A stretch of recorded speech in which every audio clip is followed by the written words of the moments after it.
You are listening to AM Thunder, the official pay-per-view review show of Kayfabe Talk Radio. And now your hosts, Eric the Red and Mr. Bones.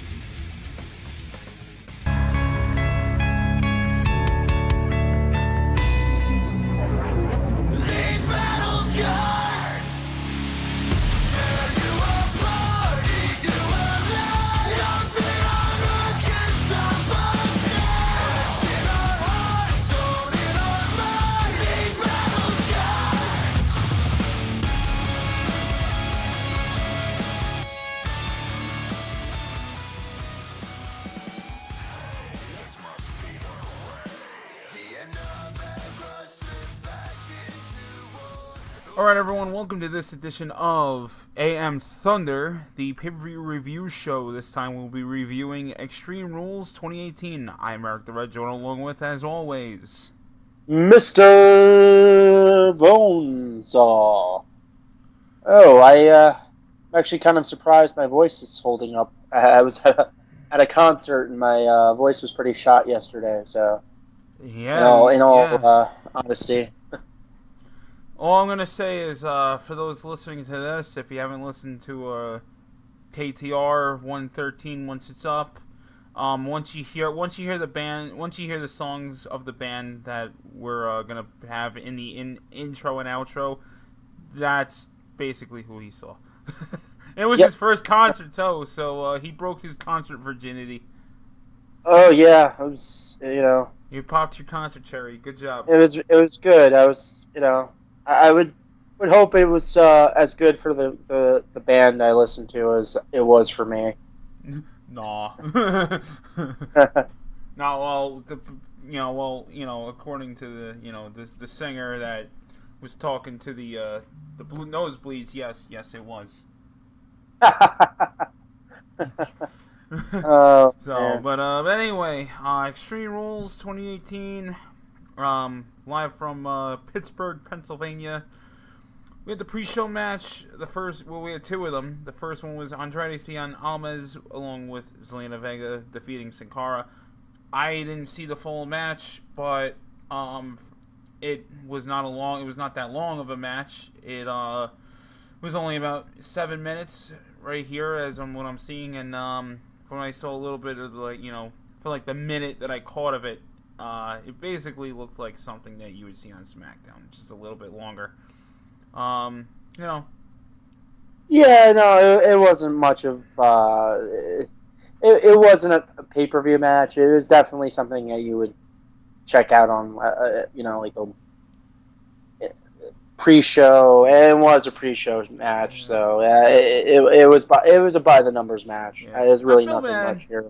I feel bad because, Andrade's capable of more, but I guess they're just getting his feet wet as far as experiencing, what a pay-per-view atmosphere, quote-unquote, is like in the WWE, as opposed to how it was for him in Mexico and how it is in NXT TakeOver events, which NXT TakeOver events in size are not that different compared to pay-per-views. It literally is just the ring canvas is black in NXT instead of white. There was nothing terrible about the match. It was just like something.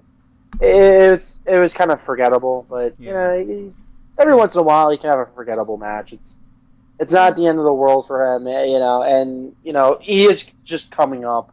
Yep. I'd rather them just dip his toe in the water instead of 6 months from now. Throw him in. Yeah, instead of them throwing him into the deep end and then, having him fail with the crowd immediately.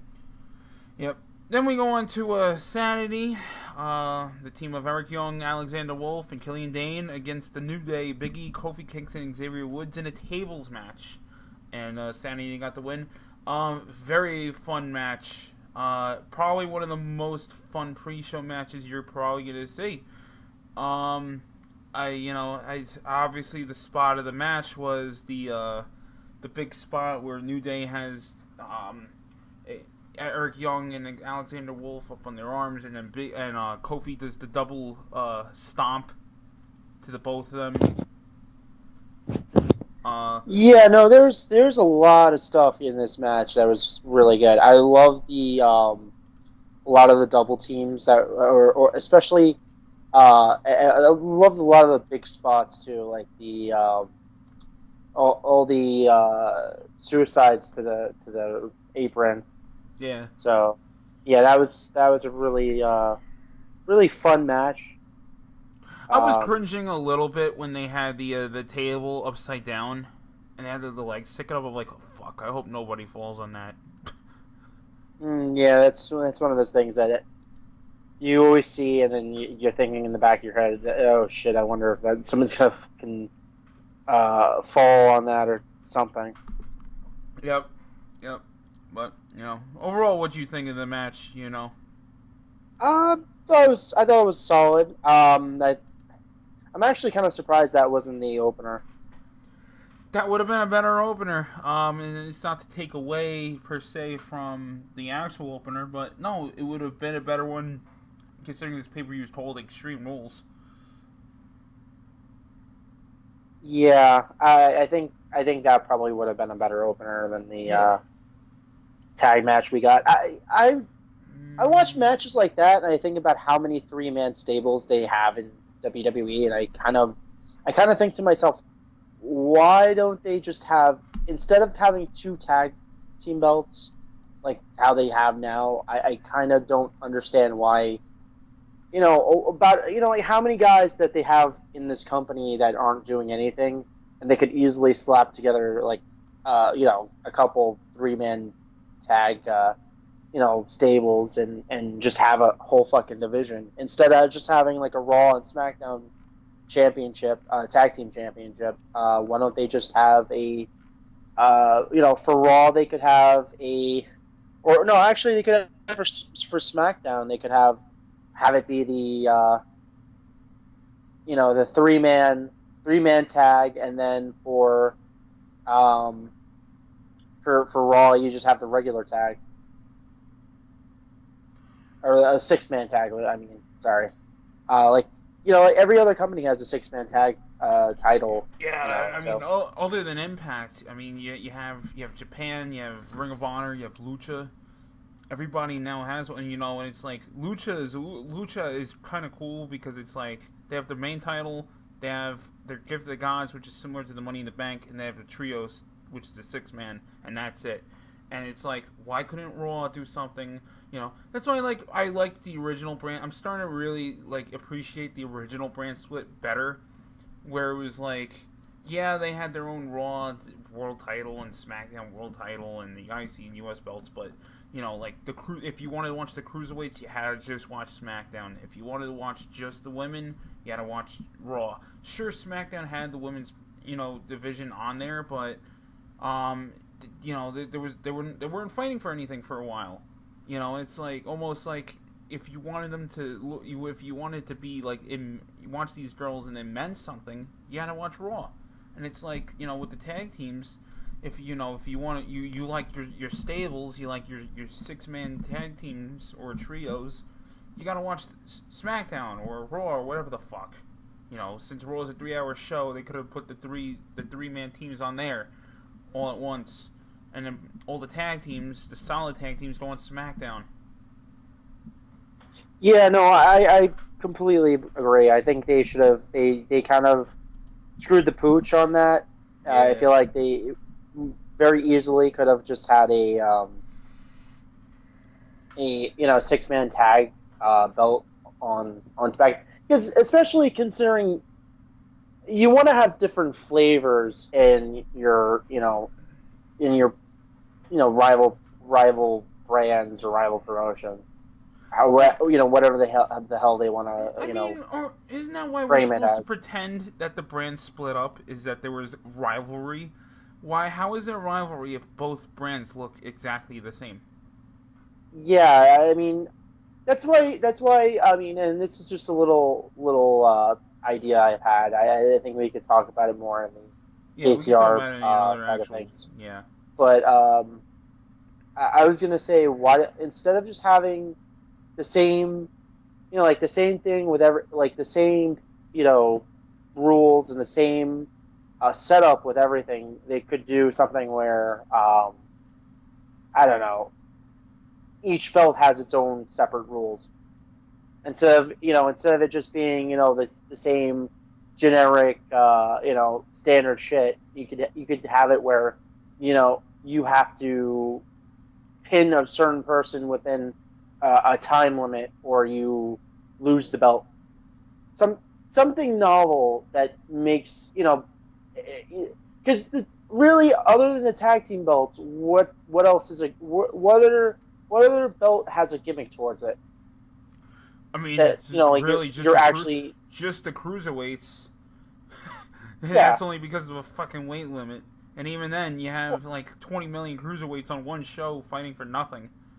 I don't know how you feel about this. I'm not trying to stray right here, but I just want to say this quickly. I think they should have a fucking tag division because of how many guys they have down there. They have fucking tons of fucking cruiserweights down there.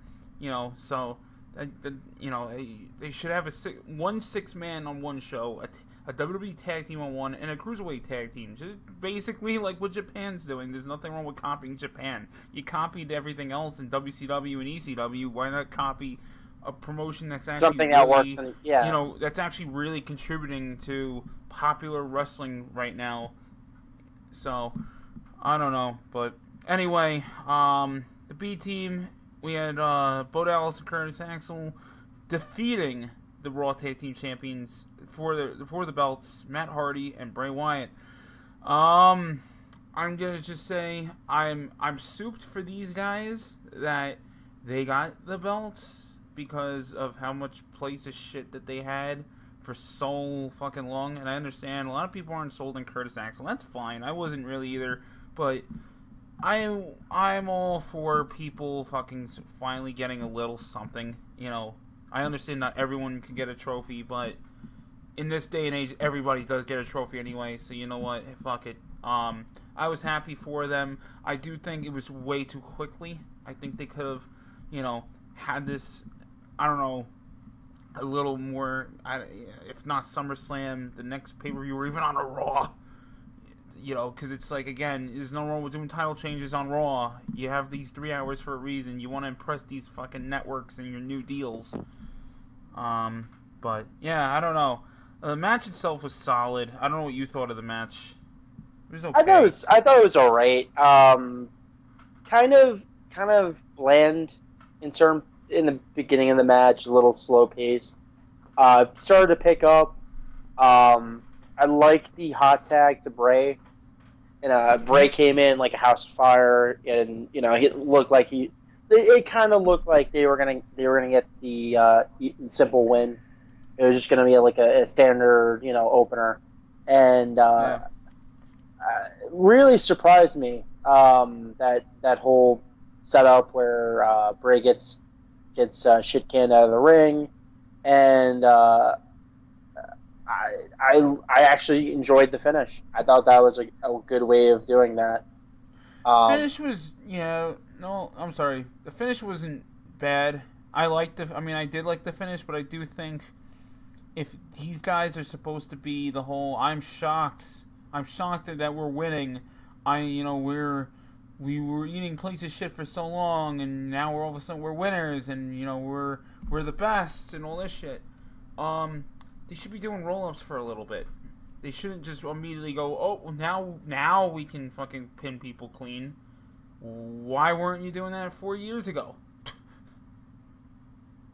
Yeah, I mean, that's something that it confuses me because they've really not had to work their way up in terms of like an underdog tag team, and I think that's a little bit of the problem because you had the same similar issue because they kind of have shades of Heath Slater and the Rhino. Yeah, that's what a lot of people are comparing it to now. Where it's like it's a hot tag team now, but then either creative or the fan base itself is going to get cold feet in the next like 2 or 3 months, and then you're going to just see them, only, every once in a while when they do that, they want to do that tornado tag shit, or if they want to do, if they want them to eat a pin at a fucking live show, very good, actually. Yeah, or whatever, bullshit, match that they want, where they're gonna pair up friggin', oh god, yeah, they'll pair up Heath Slater and somebody else, probably like fucking his other lookalike, Mike Bennett. No, his other lookalike? They have like 200 guys under contract that all look the same. The one. Kurt God, Hawkins. The one has won in like fucking forever. Kurt Hawkins. Kurt Hawkins. Yeah, they'll probably pair them up together in a fucking live show, and Kurt Hawkins will eat the pin from them, and then you won't see them on fucking TV for like a. No, I still want to see. I still want to see a group between. I still want to see a group between Mike Bennett, Heath Slater, Mike Bennett, Heath Slater, Kurt Hawkins, whoever other fucking jamoke that looks like them. Oh god. No, they should just make a fucking tag team that just call it the most. Call it this. Why does WWE keep hiring the same person? No, they should make a group of a bunch of guys that look the same and call it 1005, and then have a shirt that says 1005, and on the back says this is how many people are under contract. Oh my god.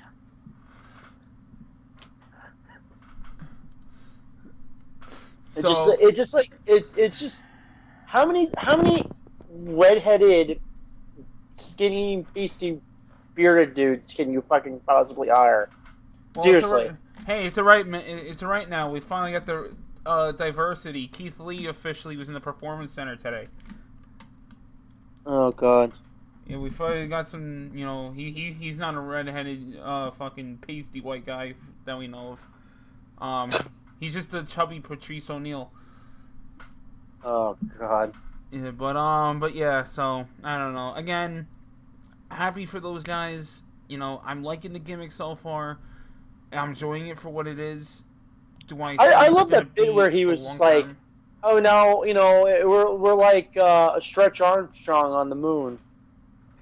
Yeah. Like that's the sort of thing. Like that's the sort of line that gets notoriety. Like that's like the Sid I have half the brain you do kind of line. Like that's a line that like will stick around. Like that's as like knowing that this guy. I know it was clearly scripted, but I mean, knowing the notoriety, in his background with the NXT, like his snafus. What the fuck was that promo? Was he the one with the mustache promo in NXT, or was that somebody else? Oh yeah, who was the fuck? Oh shit! Was that him? I feel like that was him. I feel like he was the mustache promo. Oh, fuck. Now you got me typing in one of the weirdest things ever. NXT mustache promo. Oh, that was the big motherfucker, Eli Cottonwood. Okay. I don't know. McGillicuddy probably there was a weird promo he did. I remember he did like a weird ass promo in NXT, and that was really bad. Hold up. Yeah, wait. Yeah, there's something about it. Remember the one where he's just like, the genesis of McGillicuddy. I don't know. Why the fuck did they originally call him McGillicuddy? What the fuck? What was that? Did he come up with his own name, or they were just like dicking around down in developmental, going, "Oh, what stupid name could we give him?" That's the whole weird. We want to own you type of bit. That's all it is. It's just, hey, we want to own you, and we don't have anything for you right now, so let's just give you this stupid name. To tell you the truth, I'm not even crazy about Curtis Axel. That's too, to me, that's Rocky Maivia all over it. I don't know why they just can't call him Joe Hennig and call it a fucking day, but whatever. I don't know, but anyway, moving on. Finn Balor defeats Constipation Corbin, aka the guy that looks like a fucking a runner at a at a. He looks like a fucking bartender at fucking Surf City by us. Oh God. What is his gimmick? And I've seen people beat the shit out of someone in a like a dress shirt and dress slacks. Yeah. I've never seen someone wrestle an entire fucking match in that. I have never ever seen a human being fucking like. He's corporate king. I get. No, but I don't get. Even Corporate King fucking decided to switch his fucking gear in a match. No, he didn't. He wrestled in fucking slacks at WrestleMania. Yeah, but at least he took the fucking shirt off, right? Yeah, that's true. Well, the only one I could think of that dressed kind of ridiculous, like almost as ridiculous, was when Right to Censor were wearing fucking white cut off dress shirts with ties. Yeah, but I mean, you could kind of get away with that because it didn't look like it didn't look like somebody from the crowd. Like it literally looks like someone in the crowd got pissed off that his girlfriend was making googly eyes at Finn Balor and decided he wanted to go in and kick his ass. That's what it looks like. He just looks like some fucking like yuppie asshole that decided that he was going to go in the ring and fight Finn Balor. That's all he looks like. And then you can totally think that like creative decided just suddenly decided that after binge watching the first season of fucking Daredevil, like 3 or 4 years after it fucking came out. I'm sorry. Hey, we're gonna completely rip off the look of the Kingpin and fucking give it to this fucking bald fuck, and then either that or they ended up either that or they are watching on Netflix some fucking Guy Ritchie mobster movie. Because he also kind of looks like that with the fucking buttoned up shirt and the fucking rolled up sleeves and shit. Like, get fucking real. Give him some goddamn real ring gear. And stop giving him the stupid fucking gimmicks. You know what? I hate to say this. And I know there's gonna be a lot of people that look at me like, the fuck are you? What the fuck are you on? But I was fine with the way he dressed. Why could he was alright. He just probably needed to I like the bald head and the fucking beard. It's fine. I don't he looks stupid with the fucking the balding head with the fucking greasy hair going down. He looks stupid there, but it's like they made the right decision in giving him a beard and having him shave the rest of his hair off so he didn't look like a fucking goober. But then they went way too far. But now he legitimately looks like fucking Doofy from Scary Movie if Doofy decided to impersonate Lars Sullivan. He looks like Doofy from Scary Movie if he decided that he wanted to be a bouncer at a nightclub. Oh God. Oh. Because that's like he's dressed like a bouncer at a nightclub in New York. And he's not even like the good you're right. Or bouncer. Hoboken. He's the bouncer like that gives orders to all the other bouncers because he's afraid that he's gonna get his ass kicked. So he goes around like folding his arms and pointing to every other big fucking guy that's like twice his size. So no, he's harassing the women in the club. You gotta go and kick his ass. No, dude, he's I could totally kick your ass, but I gotta maintain the rest of the club. No, dude, he's the one sitting outside with a flashlight looking at everybody's ID. Oh God, you know what I just realized? In that gimmick, he looks like the guy from Bar Rescue. Oh, man. Again, I acknowledge that it's silly. I acknowledge what he's doing is silly, but again, it's not like, I'm not like, oh, get rid of it, whatever. I'm just kind of like indifferent. I'm like, alright, tell him the fucking, like, okay, I would have no problem with the fucking gimmick if it wasn't him dressing, like, wrestling in a fucking satin dress shirt. Have him, like, if he's gonna come out, he doesn't even need to be in full ring gear. We've seen guys not in ring gear. I'm okay with the dress pants and the Ambrose shoes. in jeans and a fucking wife beater.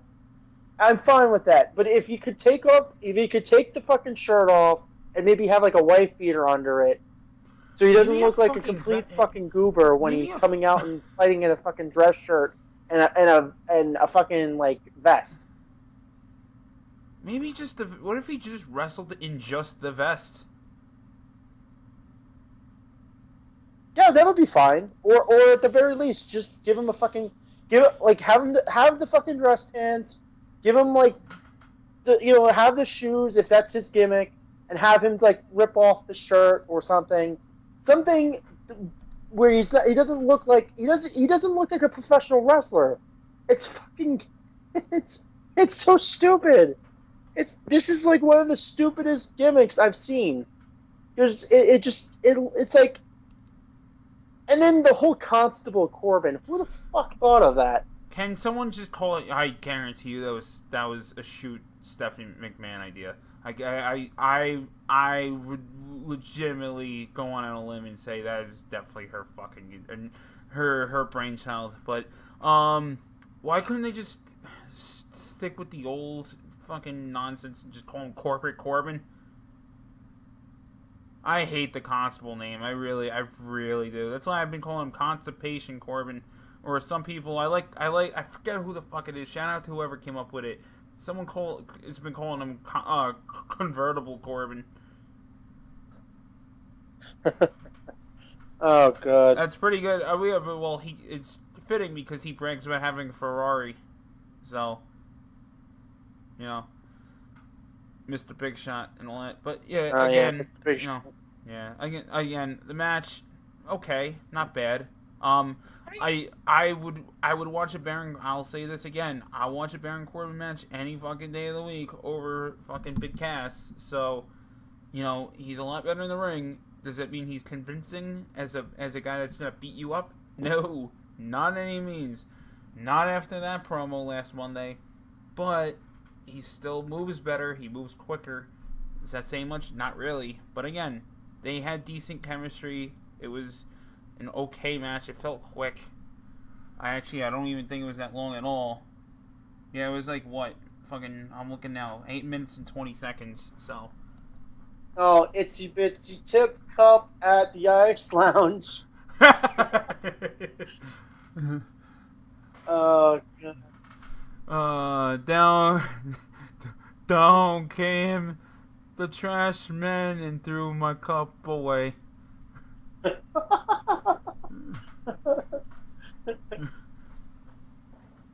God damn it. Fucking, oh god, he really does look like a bar back in Prudential. Yeah, man. That's too. You know what though? A lot of people that don't work. Well, one, don't live around here, and two, never worked there, are gonna be like, okay, what the? That went right over my head. But for those that know what we're talking about, it's too on the nose. It's way too enough. No, because like I've just seen too many people that like are dressed like that, and it's just like, I'm just like, that's why it's like I laugh now because he's coming out to that cool song, and I still like the cool song because I like that band Bad Wolves, but like he's coming out to this song, and it's just like, yeah, I acknowledge that you look like you're about to just count fucking how many cups of beer you sold at the end of the night. I'm sorry, sir. I can't serve you any liquor today. I'm sorry, sir. You can only hold two. You can only hold about two cups of beer per ID. See, that's what happened. Finn ended up taking 3, and that's he why followed him back to the ring and tried to fuck him up. That's why they had the feud, because Finn, little Lego Finn, just took one too many beers, and then good old Barback Corbin had to go fuck him up.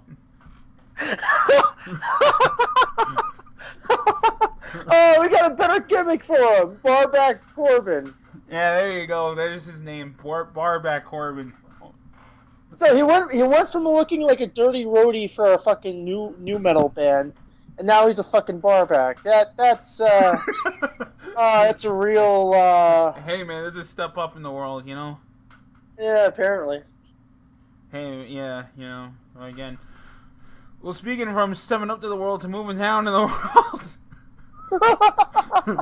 I immediately, as soon as I saw this match with Austin, okay, so I gotta paint the picture. So the next match we're talking about here is Carmella with James Ellsworth hanging above the ring versus Austin for the title. So I gotta paint this picture for everybody listening to this.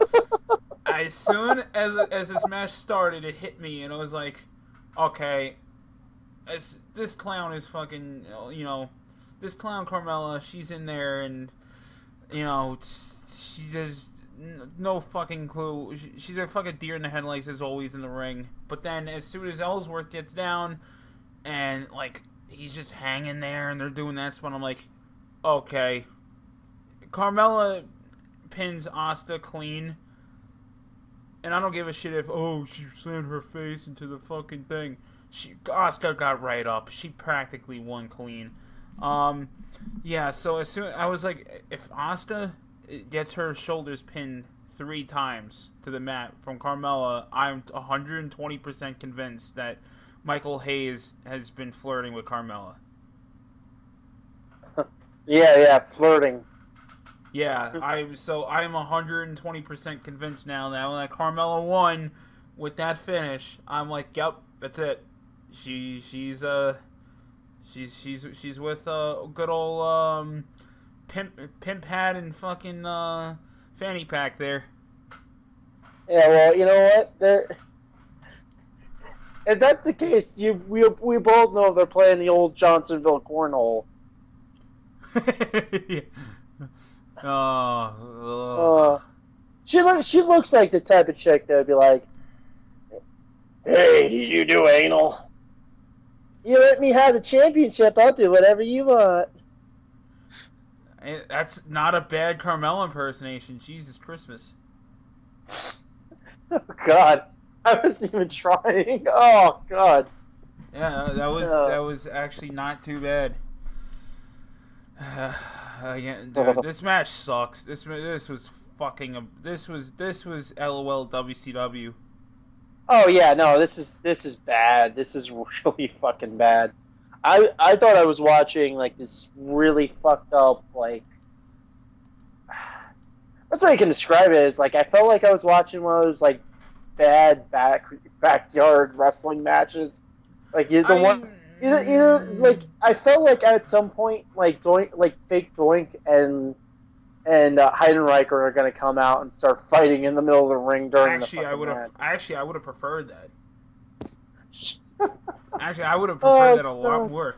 Well, yeah, but then Michael Cole would have to run away again. And then not again.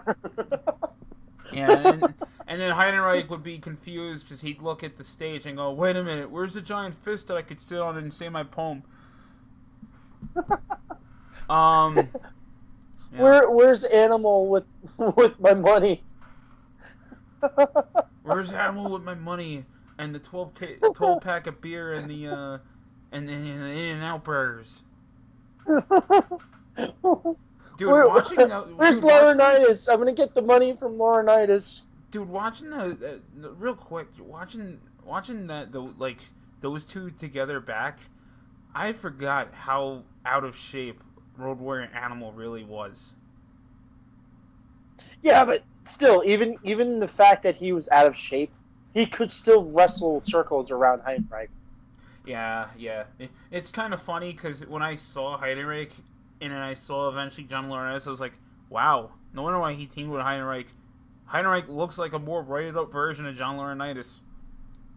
Kinda, yeah. With like maybe 3 more moves and just the lack of I created the Ice Crusher.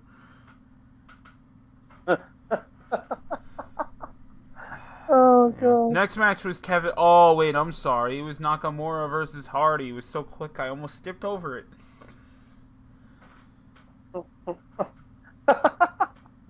Oh yeah, and then I love how quick this fucking match is because it's basically, hey, I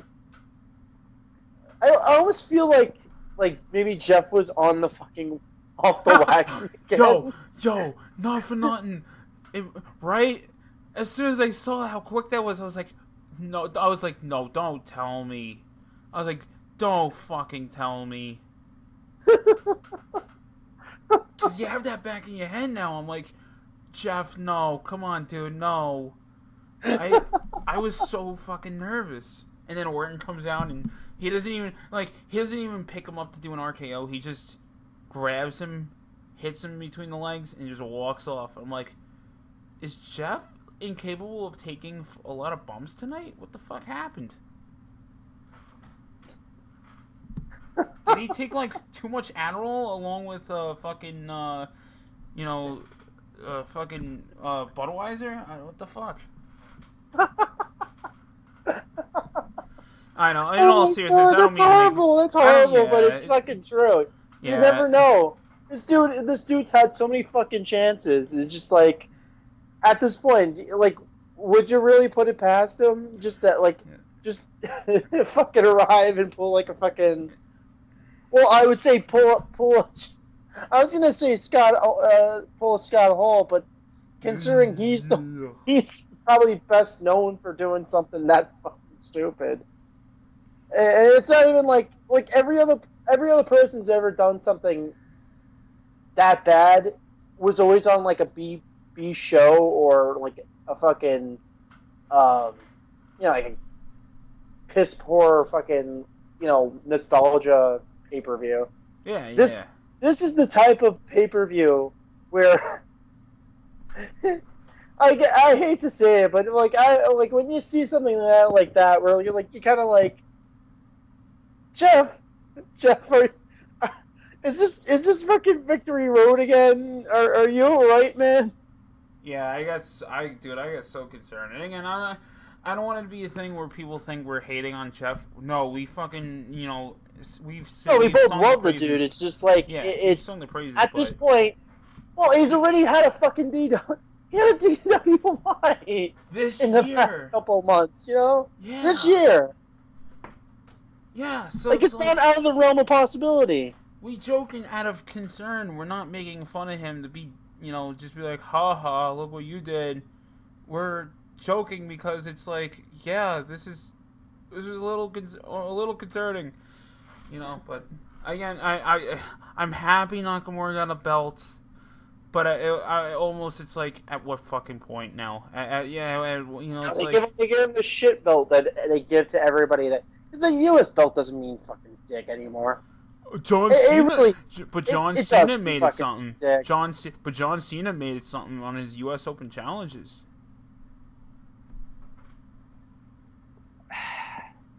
It's like, No, but like they switch the fucking belt so often now. It's only like Yeah, it's a novelty belt. belt is barely means a fucking thing. Yeah, yeah. Next up, we had Mick Foley versus Kevin Owens versus Braun Strowman inside of a steel cage. Why couldn't we have seen a fucking Hell in a Cell between these two guys? That would have fucking torn the house down. Because they only do Hell in a Cell in October. Oh. Yeah, or September, whatever the fuck month it's in now. But they only do Hell in a Cell in the fall now. That's the thing that gets me. It's like I don't need to see an entire fucking pay-per-view of Hell in a Cell where they do like baby down versions of the match. No, they literally do like 3 of the fucking things. They have to have the women's one, which is like we're just gonna use the cage. Like we're gonna do like tiny spots off the cage. I'm gonna like hit her head into like the cage maybe once, and then we're gonna do a ref bump spot, and then we're gonna I'm gonna hit her with a kendo stick, and that's gonna be the finish.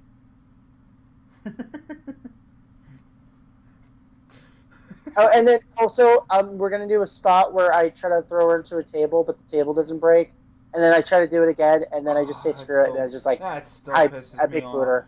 That still really pisses me off. Fucking 98 pounds soaking wet Sasha, and like fucking 15 pounds of the weight is in her ass, and the table don't break. Or we're supposed to believe the table broke. I mean, the table did break. Fuck yeah. But yeah, the announcer's table breaks, and yet, two fucking 250-pound dudes, fucking pile drive each other on the table and it don't break, and it's like, okay, why the fuck did you guys hit the button on the table at the one time? Come on, I'm still in 2018. Yes, folks.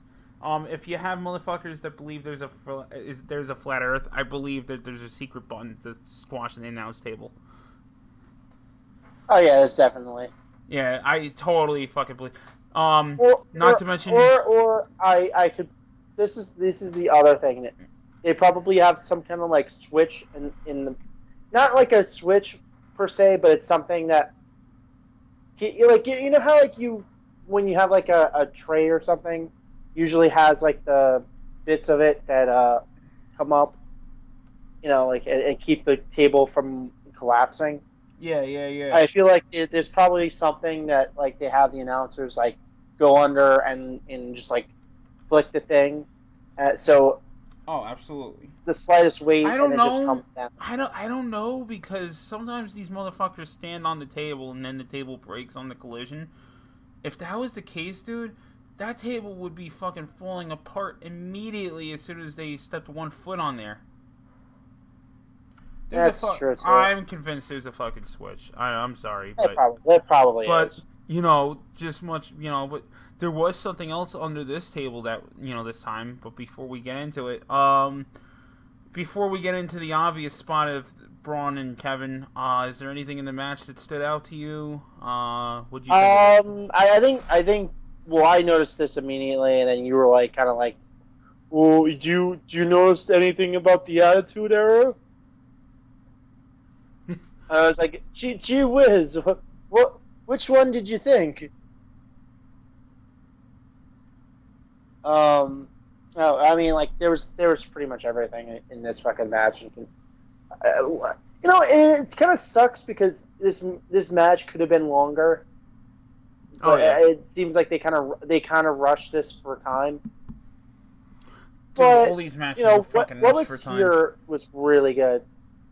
For the 8 minutes that they were given, or what was the match? Yeah, for the 8 minutes that they were given, I had fun with the match. It was a simple match. It was it was like something you'd see in the Attitude Era or even Ruthless Aggression Era. Everybody played their fucking part really well. Braun Strowman's still a fucking animal. The way he could just leap really fucking fast to get someone's foot, from when Kevin was trying to escape, and he immediately runs right to him and grabs him, pulls him away. Yeah, no part of this looked fake. Sometimes you see a cage match where it's like, oh well, he could have definitely made it before. If we were talking about like if this was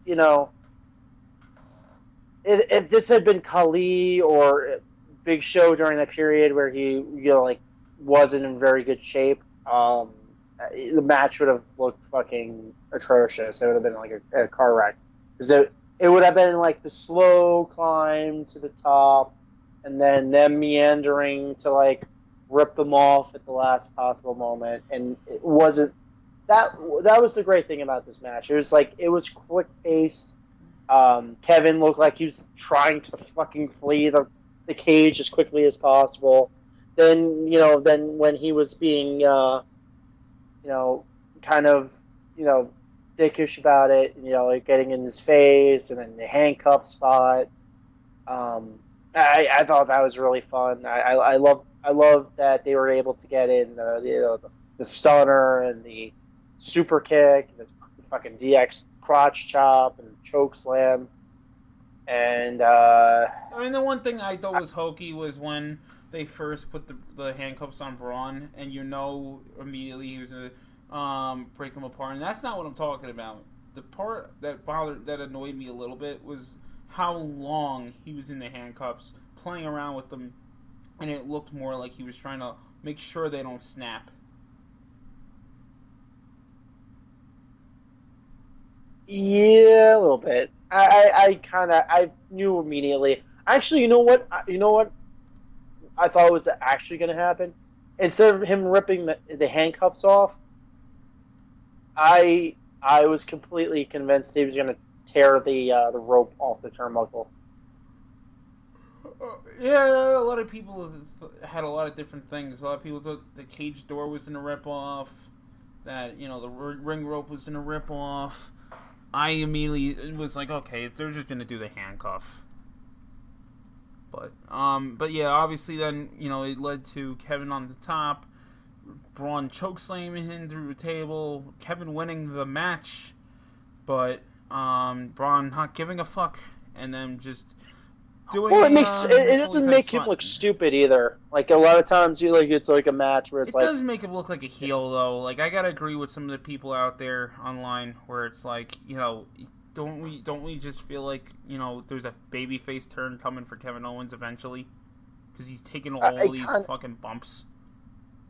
It does kind of seem like he's getting a babyface. This reeks of a Kevin Owens babyface turn eventually. Now I'm not saying Braun's gonna be a heel, but it's a thing where, hey, in this feud you could choose. You could have honestly chose who you're gonna get behind, Braun or Kevin, and it could be the thing where it's like in the Attitude Era, it's like not everyone had to be face and heel all the time. You had your feuds where this guy was an asshole for this month, or just for this feud alone, and the next month it was different. Like Shawn Michaels one month would have been a dick, the next month he'd be the fucking hero. So, this one it was like pick or choose. You on Braun's side, you on Kevin Owens' side. Who do you think's the face or the heel? And eventually, look, they're gonna be fucking baby faces. They'll team together on fucking house shows. That's just how it goes. Yeah, pretty much. I have no problem. I really don't have much of a problem him playing the heel in this storyline if that's how they're going to do it. I think the storyline's done personally. Yeah. Yeah, I think it's done. But I'm talking about this past storyline. It felt like Braun was the heel because it's almost like what is the point of him constantly going after Owens? I feel like he's just trying to give him the comeuppance. Like he's ducking him. He's kind of just annoyed with his bullshit. Like, not that he's trying to kill, not that he's trying to kill him, but he's had enough of his bullshit. He's just tired of him ducking him. So I get that. Well, it's a monster heel, and eventually, the guy is supposed to get the comeuppance. But the way that they were phrasing it and saying, he almost killed him, blah blah blah blah. So I think overall, I think that's the whole thing that they were trying to portray. But Yeah. I loved the bit where even in the promo they were like, have the bit where he throws him, in the freaking porta potty down, off the side of the stage. I thought, like a lot of this shit's like fantastic. The way they've been just doing all this, framing all this, like it really does remind me of the Attitude Era in a lot of ways. Yeah, I mean, oh well, speaking of shit on the announce table, like we talked before, the one thing a lot of people were pointing out, and I actually caught immediately, was that there was an airbag under the table. Oh yeah, I mean they couldn't. To be honest, I don't think they could do the spot like how Foley had done it all those years We're in ago. a fucking different time. You know what? It is what it is. Well, the insurance companies would be up their ass if that was the case. If they were going to just take a pure bump off a fucking table now in this day and age. Yep. Yeah, it's kind of like it kind of almost reminded me a couple years back when Bryan and Kane, and we could segue right into this, where Bryan and Kane had a match at Extreme Rules, and like Bryan set the table on fire. That Kane went through, but it was lit in a way where Kane went around the fire, not through the fire. So it's just like the whole thing, like, oh, he went through a table that was on fire. It's still fucking brutal. But he fucking clearly protected him regardless. So, but yeah, I know, but I mean, at this point they have to cover themselves like they have to cover themselves in but also terms too, of insurance. there's no point to really kill yourself all the fucking time. Oh no. Once in a while, if it's a big spot and it's supposed to be like this, huge pay per view, and you're trying to sell this as the blow off match, yeah. But then again, don't cut corners if it's a fucking blow off match. If it's the blow off match, it's supposed to show that you're take a fucking gnarly bump off something. Then don't cut corners. Don't fucking like have a situation where you're taking a bump into like fucking styrofoam or something. Like that. Yeah. It should look as real as possible without it's like in a movie. Like if you suddenly see a fucking extra in the background of a fucking shot, like there should be some. As much as we like to say, yeah, there should be some suspension of disbelief. Not everything is going to be picture perfect. There's always points where you're like, okay, they could have been a little bit better in terms of putting that together. You don't want to see the fucking doorway when they're crashing through the fucking wall. That's all I'm gonna say. Yeah. But next match we had here, to move it along, we had the Bludgeon Brothers of Harper and Rowan take on Team Hell No, Daniel Bryan and Kane. For those that somehow missed the promo, if you did, they did a backstage skit where the Bludgeon Brothers were beating the shit out of Team Hell No, and Kane's foot was in the doorway, and Eric Rowan smacks the door into Kane's foot. Way to kill a character. Just way to fucking kill a character. Supposedly Kane is actually hurt. Supposedly.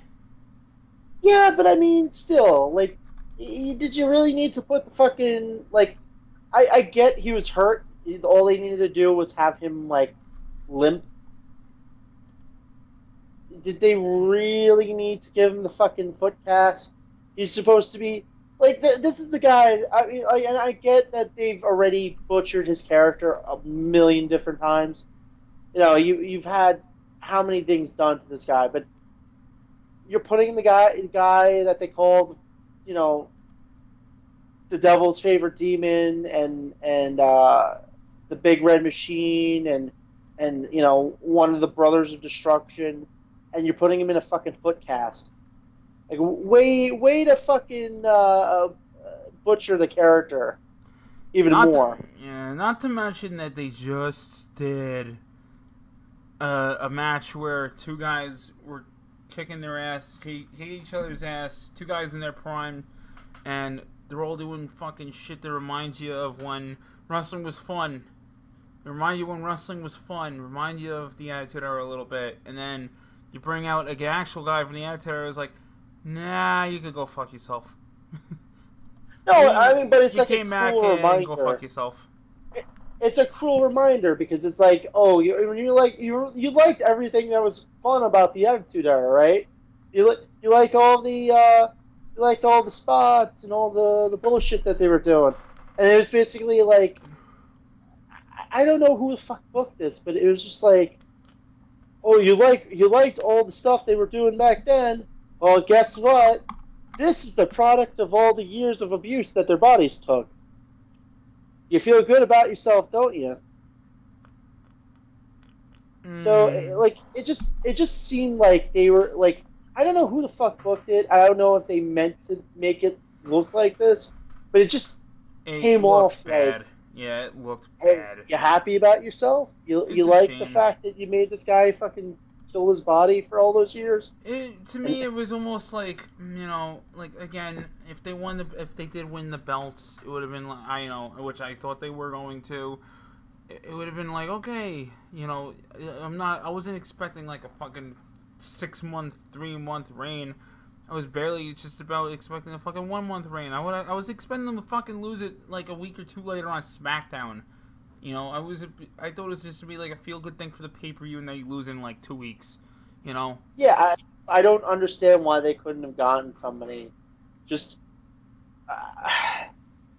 didn't they just sign Rey Mysterio? Yes. Like if he was hurt, and I'm sorry, I think a fucking $1 billion company could afford to say, hey, Ray, can you fucking get dressed immediately? I mean, you also have 1,000 fucking guys under contract. He could have dusted anyone out there from Smack. Why couldn't they put, like, I don't know, Ty Dillinger out there or something? You even have to win. They just be like, hey, Kane's hurt. We need a partner on the fly. Ty Dillinger, come on out. Something other than just, I mean, like, somebody that would have given them the illusion that they were going to possibly win. Well, I don't know. Where the fuck is Big Show? You even dusted him off. You could have Big Show. You could have Mark Henry. How many guys do they have under contract? Okay, you were gonna pull. He was at the fucking show. Now they already just gave him, the green light to come back into the company. How fucking insane would it have been to say, "Oh, Kane's not coming out, but we have a replacement," and then you hear, "Dun dun dun dun dun dun dun dun dun." And you just hear the whole fucking crowd go ballistic when you hear "I'm a Real American." I'm just saying. I am just saying. You're gonna get shit for that, just so you know. I don't give a shit. I don't care. Like, at this point, the guy was out of the, like, he was shit on. Oh, okay. You're talking about who we both mutually know as Malaka. Yeah, fucking Hogan, Mark. Okay, yeah, I knew that was coming. I thought you were talking about all not Beach Bowl. Not Beach Bowl. Yeah. No, I mean, not. Hogan. Oh, also, he is a huge hatred of Hulk Hogan. But I mean, he's a Hogan, Mark. I thought you meant like all the people that are anti-Hogan because of his comments. Well, I mean, Titus O'Neil. Well, again, we're gonna fucking talk more about the Hogan shit on KTR, but so no, dude, like, yeah, you're kind of right there. You're kind of right there because there's still plenty of people that still are anti-Hogan. Again, dude, not for nothing. Look, I'm happy the guy is in the back of the company, but I don't want to fucking see 64-year-old Hogan fucking come out there. Guy can't even fucking walk. Neither could fucking Kane. He couldn't even. Yeah, guy. Yeah. You're gonna fucking shovel him out there. Realistically, he can't even bump. Hogan. Oh, it's not even like Hogan can bump or ever could bump. All he needs to do is the fucking like pumped up bullshit, and the fucking crowd would be going ballistic. And then Brian could do the body slam. Brian could do the body slam to Eric Rowan, and he could say, "I was there, brother, when little Daniel Bryan slammed that 577-pound giant above his head." And then 10 years later, "I was there, brother, when Daniel Bryan slammed that 755-pound giant above his head, brother." Oh no! This is what would really happen. Hulk Hogan would keep instead of saying it's a giant or how many pounds that the giant was, he's just gonna make Daniel Bryan smaller and smaller. It's like I was there with the midget Daniel Bryan at 100 pounds, slammed the mighty giant. I was there, brother, when 2'8" Daniel Bryan slammed Eric Rowan, brother. I was there when the ants, a little ant named Daniel Bryan, slipped. Oh, you're giving Hogan way too much validity there. I was there, brother. When the Hasbro slammed Eric Rowan, brother. You know that little Daniel Bryan Hasbro you buy at Toys R Us, or you can't buy it anymore, but Hogan would still say that. You know that little Hasbro you buy at Toys R Us? It's Daniel Bryan. I saw him, brother, and he slammed Eric Rowan.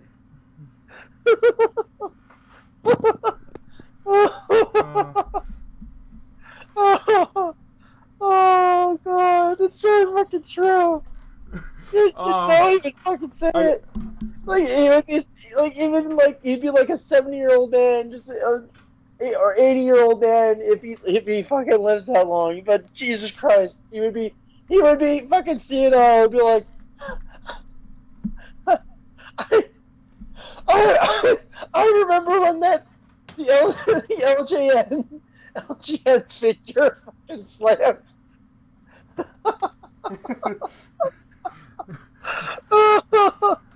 Oh God! What are those little fucking figures? The ones that you would get in the quarter machines. What the fuck were they called? Did they call them the Slammers? I think so. Oh God! You would be like, I bought him in a quarter machine. I gotta send you. I gotta send you something. I gotta send you this. I did this while you were talking. Man. Just look at your Facebook.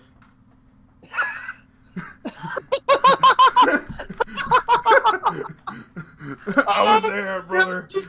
You're a piece of shit if you don't make that the fucking thumbnail for this episode. If I don't? If you don't. I was there, brother, when little bobblehead Daniel Bryan slammed giant Eric Rowan.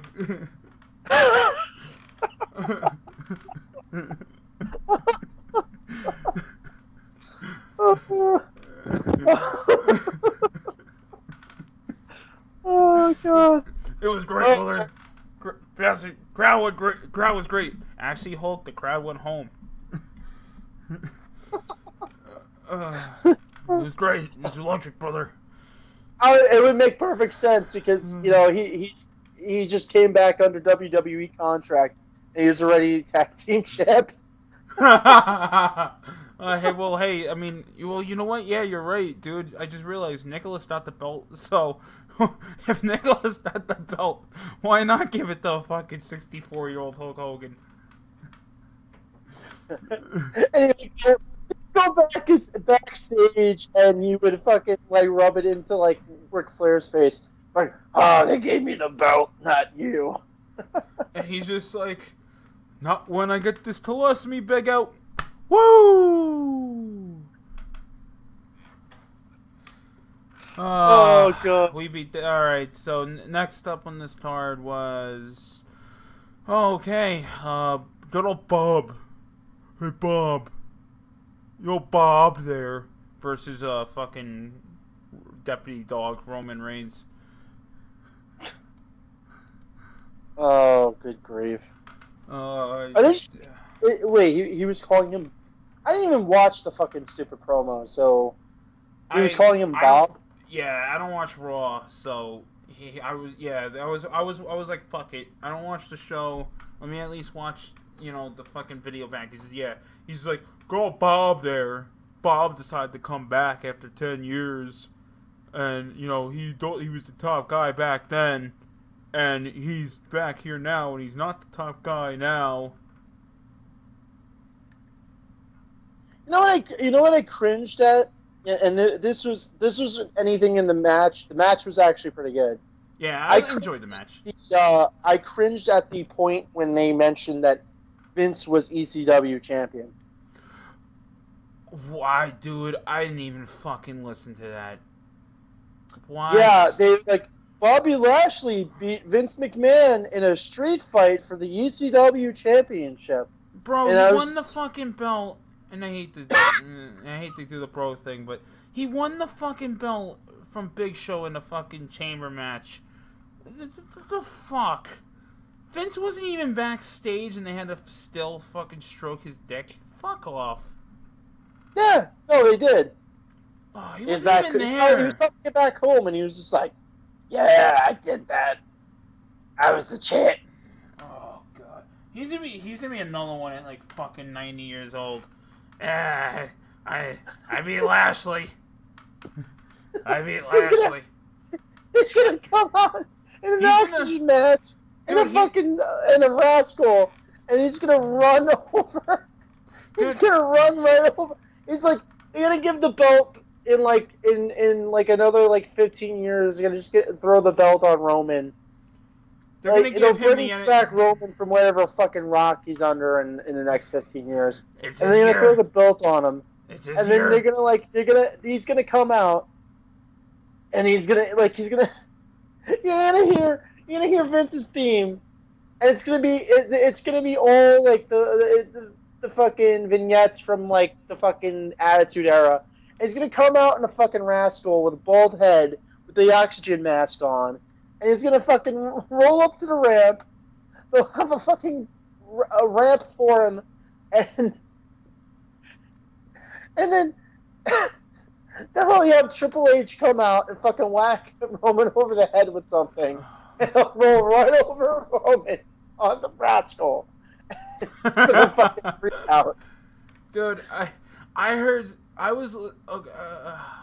say this briefly.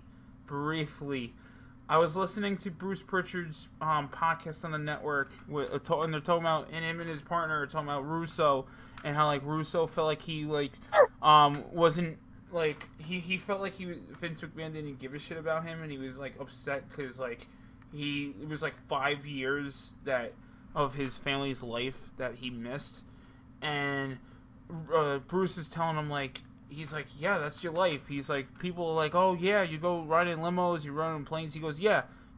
He's like, yeah, you wake up, you go to work, you go in the limo, you go work in the limo. You get on the plane, you go to work in the plane. You go out to eat, you're working while you eat. You gotta go follow Vince McMahon while he gets a haircut, and you're going to work. So I'm hearing this, and I'm like, and then as we're talking about this shit now with Vince, with the wrestle, I'm like, okay, I could so see when he has fucking doctors, when he'll be in the nursing home, he'll be actually admitted into a nursing home close to his deathbed, and he's still gonna be like, So what are we waiting for Raw this week? Alright, so Titus O'Neil. Wait, we didn't fire him yet? No, get rid of him. Who's next? Who's that Roman Reigns guy? He's still there? Yeah, it's his year, damn it. He's the man. He's the man. Who's our champion? Brock. Oh, wait, we never took the belt off of him? No. How many years has it been? About 27. Remember that time I beat what's his name there? Ahmed Johnson. No, Vince. Bobby Lashley.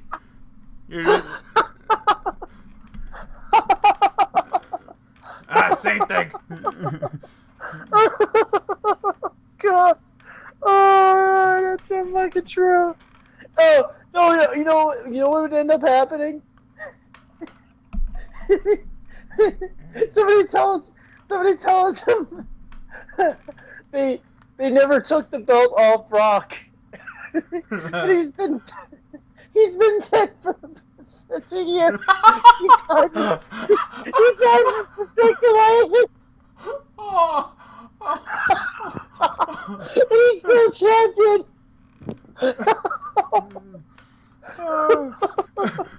Guys, we found a way. We'd be like, yeah, we found a way to beat Bruno's streak. Take that, Bruno. He just started him with the belt. I won. He never vacated the fucking title.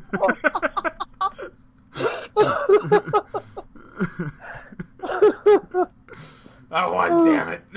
I won. In your face, Dad. You had a champion for 10 years, I had a champion for 27.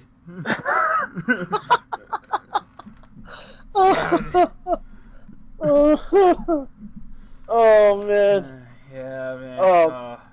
Yeah, but back to this, but back to Roman and Lashley. Yeah, again, fun match. Again, Roman, look, for as much shit as we all give Roman Reigns in the ring, he has fun matches. I can't stress that enough. He is good in the ring. He's not bad at all. He's a lot better than some people. So, it's one of the more longer matches. One thing I was a little annoyed about was they're like, oh, Lashley's on the top rope.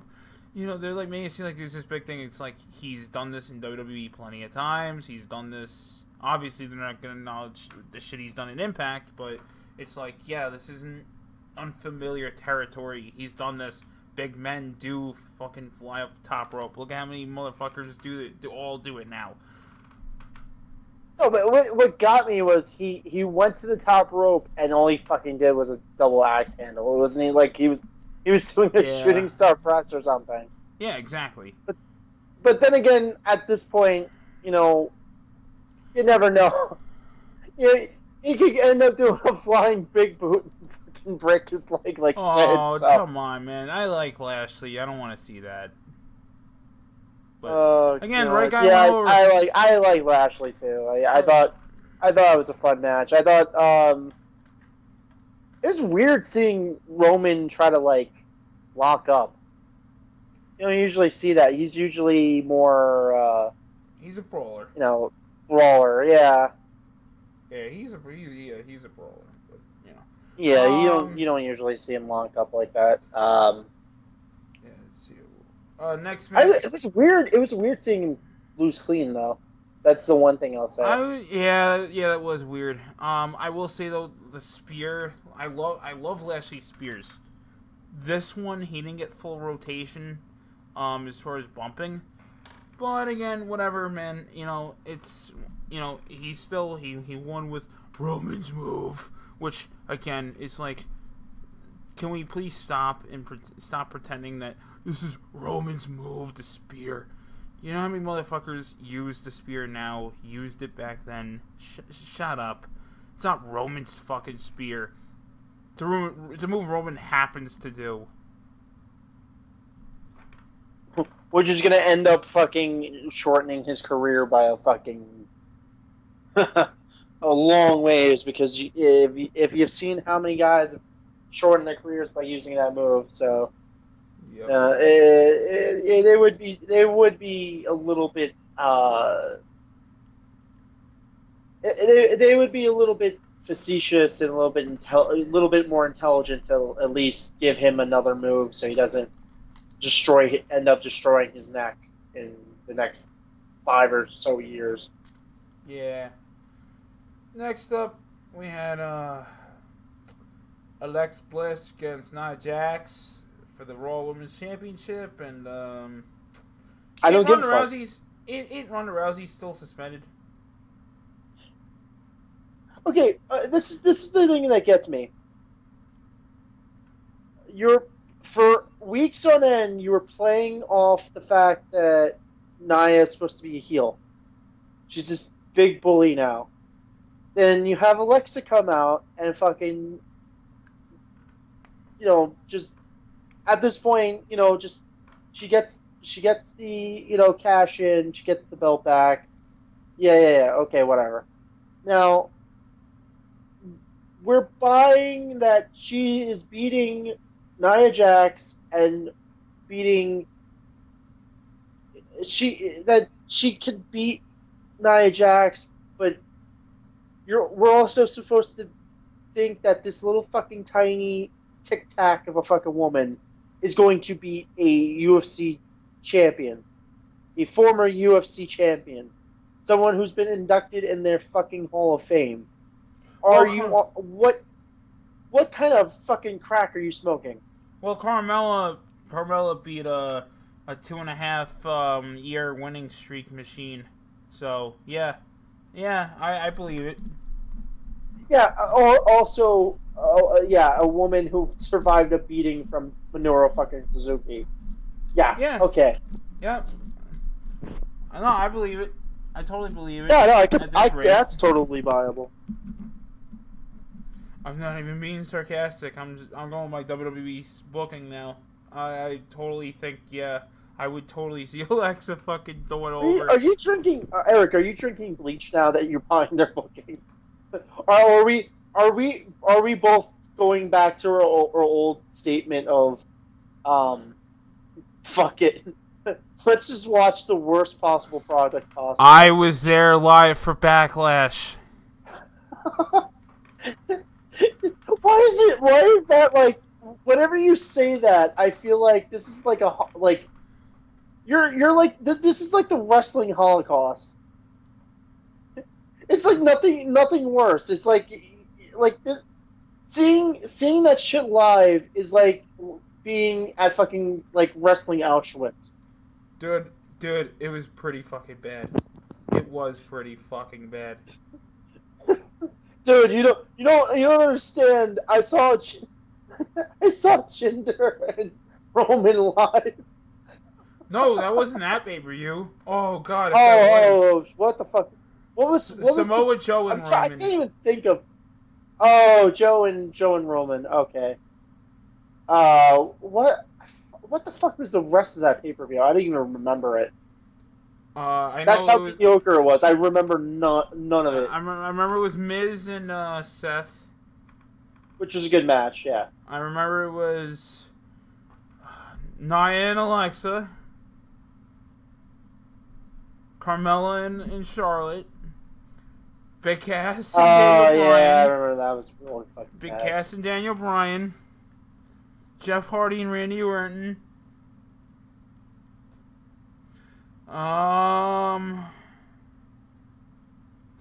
Fuck, what else? Oh, Braun and Lashley against Zayn and Owens.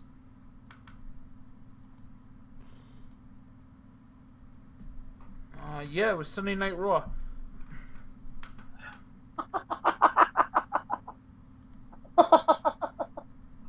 Oh no! Oh god, that's fucking atrocious. Yeah, what was the next match?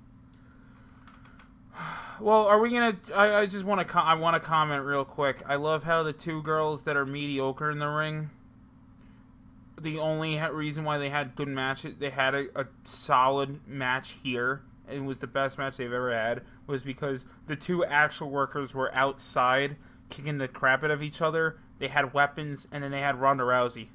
So they had two mediocre girls had a decent match because everybody else and weapons made it okay.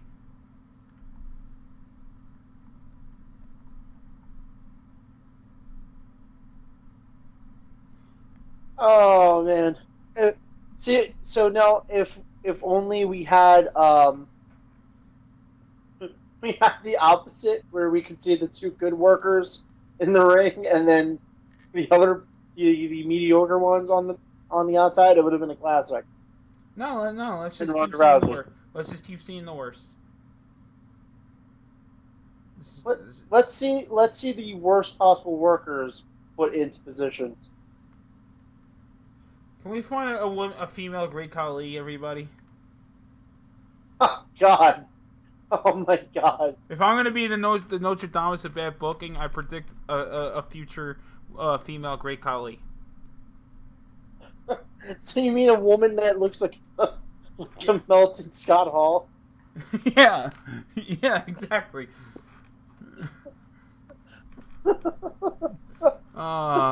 Next match we had here was a lot of fun. Actually, the next two matches were very good. AJ Styles against Rusev for the WWE Championship. That was a fantastic match. I loved the bits with Aiden English. Mm-hmm. This is the thing they should have been doing with Jinder. Besides also him not knowing how to work whatsoever, but I mean, where it's like they're not actively getting in the match itself. Like they're not doing stuff to like go and like fuck with the ref. Like this was subtle stuff, like taking the turnbuckle off or when the referee's not looking, like pushing the rope closer so he can grab it. See? Like this is subtle things. This isn't actively, like this is. It's not. It's heelish, but it's like it's. At least you understand the heelish nature behind it. Like you're not.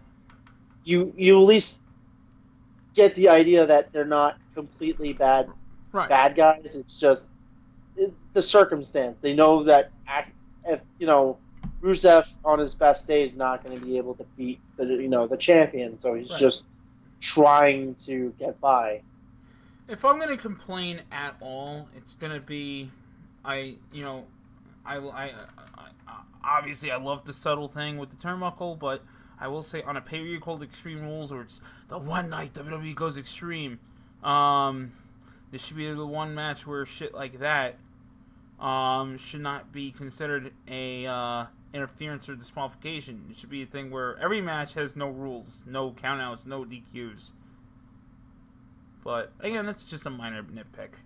Yeah, no, I mean that you're right because, I mean, to be honest, every match should have been, they should have had, a street fight or something like that. Not everything has to be a street fight. It's just no DQ, no count out. Simple as that. It's just you're right. It's just it's the I mean, I thought it was a solid match. I really did. I thought they had probably, of the singles matches, I think this was the best of the night. Other than the Braun Strowman, and like I'll say of the non-gimmick matches, probably the best of the night. And I just thought AJ was really really putting on a good show. I thought Rusev with the leg was selling really well. That he couldn't lock in the accolade completely. Yeah. Yeah, I mean, what was your big spot of the night? With this match, I really can't point out something that I think was, I guess, it wasn't like a big spot. It was more of a subtle thing. I liked when, you never like catch sometimes where AJ runs like across the ropes and he does like a mini like forearm. Yeah. I like the little counter where it's like he's going for it and it's just Rusev fucking kicks him in midair. Yeah, Like while he's that laying was a down. really good Like spot. yeah, like a subtle thing like that was cool. Um, you know, again the finish was pretty good too. I thought the finish was a little bit lackluster. Like I like the Would I have preferred the I thought 450? Sure. it should have been. I know what I mean. I like the idea of the turnbuckle, blowing up in Rusev's face. I just thought it took it a little too long, and I felt like uh, he should have as soon as he hit in an English off the apron, he should have immediately just done a roll up and got the win then, rather than do the whole Yeah. setup for the phenomenal forearmers. I felt like realistically that amount of time, like if I'm watching that and I'm thinking, oh yeah, he's running over, he's knocking in English out of the ring. Okay, now he's on the apron. In my mind, I would have thought that would have been enough time for Rusev to wake himself up and maybe counter the phenomenal forearm. Yeah. That was the one thing that kind of annoyed me. I thought it was way too long in between him getting stunned and then him hitting the phenomenal forearm. If it was a little, So well, here I'll put it. The pacing was slow, but the finish itself, like the actual action of AJ running out there, booting Aiden English in the face, because one thing that needs to that AJ's not a victim of is he's not the typical babyface where the heel is smarter. He's a babyface fighting champion that outsmarts the heel. So that's why I liked it. But again, could have he gone with just a 450? Sure, because AJ also could be a guy where it's, hey, I may beat you with the calf crusher. I might beat you with the Styles Clash. I might beat you with the forearm. I might pin you with a 450. I might pin you with this move. It's like that's what makes a champion a champion. yeah, you could be a person with so many different moves. Yeah. I no, but what I'm saying is he should have won off the roll up. He should have quickly hit in English and knocked him knocked him off the ring apron, and then just like quickly rolled up Rusev while he was stunned. So it's like Rusev doesn't lose clean because he's losing off a roll up, and also because his friend fucked up, and it also makes him more sympathetic because especially if you want to do a face turn later on where Rusev wasn't the one doing all the stuff to like cheat. He was just happened to his friend was the one cheating for him. So if you wanted to do the face turn, you could always do it like that.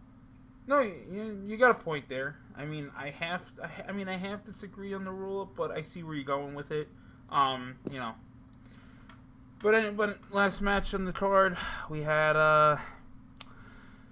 30-minute Iron Man match, Ziggler versus Seth Rollins for the Intercontinental Championship. The first time the Intercontinental Championship has been defended in a one-on-one match since Beware of the Dog 2 from I want to say I think it was sometime in 1996 where it was Goldust versus Undertaker. So about 22 years in a one-on-one match, but a lot of people are saying that the last time the Intercontinental title was in the main event was Steve Austin and Triple H against Taker and Kane, which was the WWF title, IC title, and tag belts. But ultimately, IC title last time it was defended in the main event was 22 years. So what were your thoughts going into this? What were your thoughts, of the actual match and so on? Does anyone give a shit about Dolph Ziggler, really? You know what? I'm in this weird place where I kind of try to. You know, it's like I again, it's like I I admit the guy kind of damaged goods in WWE. We all fucking know that. I'm just kind of waiting for the day, or I have been waiting for the day that he would have joined up with Cody in the fucking Bullet Club, or wore an Alpha Club shirt next to Chris Jericho. But I mean, you know, I get why people are fucking tired of this guy, but I don't know. No, I mean, like, I get that he has match quality. He is a good worker. It's just there's nothing for him in this company anymore. It's just gotten to the point where, what do you want? Like, what did you think the company's going to do for you at this point? Because obviously there's nothing left, and you know it's like when you watch the match, like, it's a good match. It's not a bad match. I just, character wise, there's nothing for me to get psychologically psychologically invested in Dolph Ziggler in a any standpoint that I actually give a shit about him, either to hate him or to like him or want him to win. When I was watching this match, because I was like, okay, this is gonna take a while. I was like, all right, I'm watching my phone. I'm gonna take my dog for a walk while the match is going on, and like, I'm not sitting there. Like, I had to go back and watch some of the, you know, the first couple of minutes, but you know, I'm watching the match and I'm like, fuck. Like, I come back in the house and it's like, oh, wow, already 15 minutes went by. I'm like, there's no way I could have been out of my house for 15 minutes. And then I realized that for the first couple of minutes they actually sped up the clock. God. They actually sped up the clock a little bit. They went beyond regular seconds. They didn't go in real time. So they couldn't even fucking commit. They couldn't even fucking commit to an actual half an hour.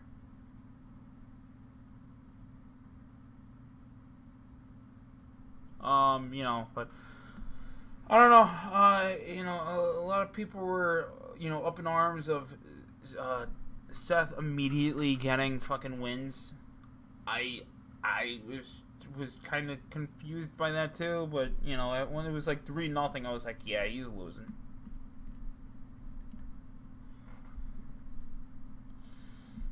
And then they did the 4-4 spot. It was like, yeah, it's gonna be sudden death, and fucking Ziggler's gonna win.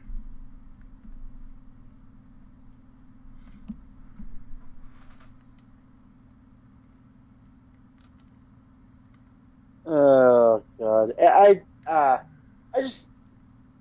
hate when they do that. Like, I feel like, you know, it's just, at this point, it's just like, if you're not gonna commit fully to the time limit, then don't fucking do it. And especially when you do a hokey, like, it's so hokey when they do shit like that. Like, they, instead of doing the sudden death bullshit, they should have just said, "Hey, get the have Rollins go for the go to try and tie it up, and then he hits it, but then his body gives out, and then the bell rings." Yeah, that would have been a little bit more, like, it's hokey, but it's less hokey than Kurt Angle coming out. Oh, there can only be one winner. I knew they were doing that because they were in Pittsburgh, and it was because he wasn't there all night, so they wanted to show him face value in front of his hometown. That's the reason why they did that. And this would have been another thing that they could have done. Well, since Kane got eliminated, the Raw GM is going to come out for a SmackDown title. Hey, fuck it, why not? Yeah, it's WWE. Fuck continuity. Yeah, whatever. Oh, well, oh, God. Then they would have turned that into a storyline with Constable Corbin. You went out in another brand's match and you tried to hog the spotlight. Stephanie McMahon's not going to be happy about this.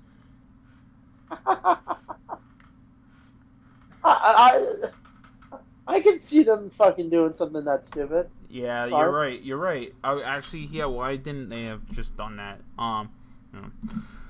I don't know. Again, back to this match.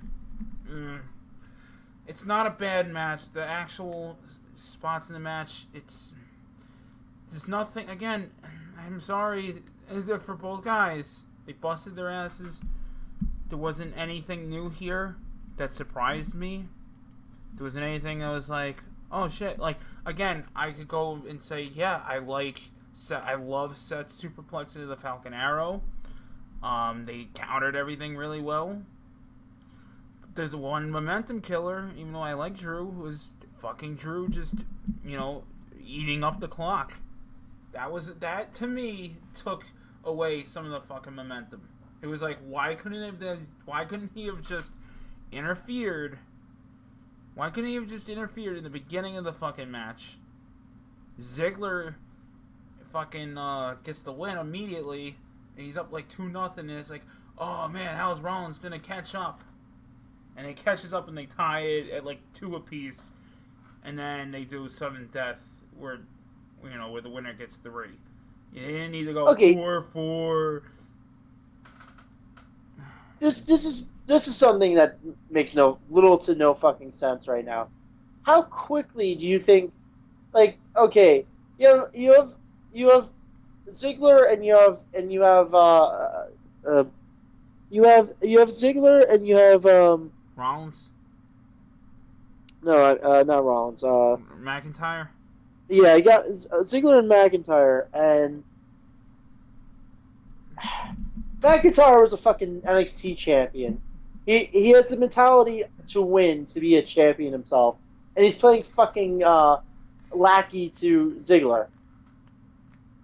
Like, does it make sense for them to be like him helping him out to get the mid card title when they could be, I don't know, in a brand where they have a relatively weak tag division? Why don't they fucking go for the tag titles? Because the B team needs it right now. No, but like, it doesn't make sense storyline wise. That's what I'm saying. Like, you have a guy who's hungry for championships and he's playing lackey, second fiddle to somebody. Like, it's not like somebody like Aiden English where all he's ever been is like a second fiddle. This guy's been a champion, and he suddenly all his life is basically revolved around Dolph Ziggler and helping him win a title. Nah. I mean, look. At the end of the day, I hate. At the end of the day, WWE. They don't know when to. They book fucking basically week to week. We know this. We all know this by now.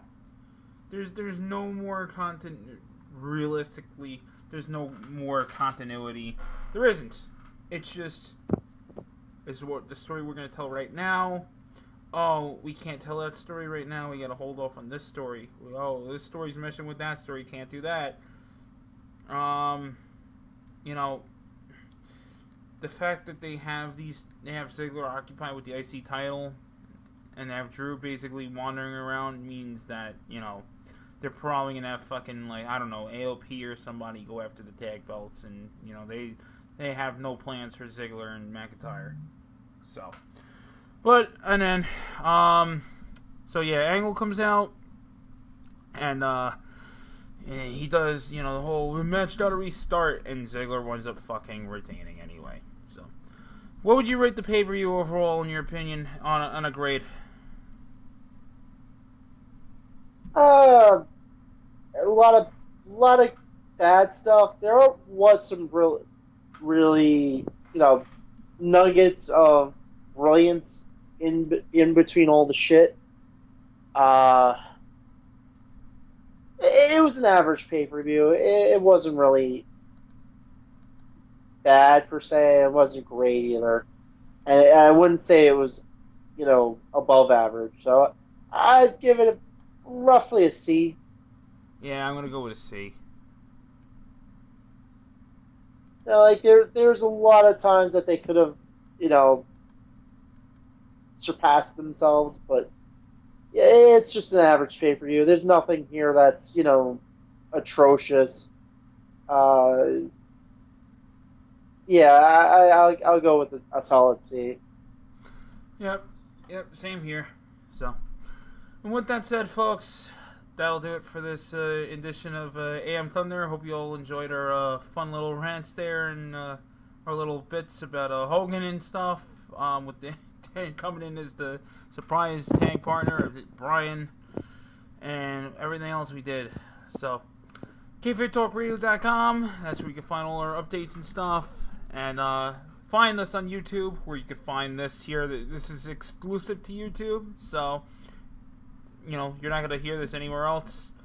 So if you listen for the first time, please subscribe. Facebook.com/KFabeTalkRadio, and then go to our Twitter links. I'm on Twitter at Eric the Red, ERIC the Red 211. And we have Mr. Understore Bonesaw for all your gripes and complaints on the show. I don't give a shit. Fuck him. Fuck him. And with that said, but folks. boys. Fuck him. Till next time, folks. Fuck him. Keep it kayfabe. Fuck him, bitch.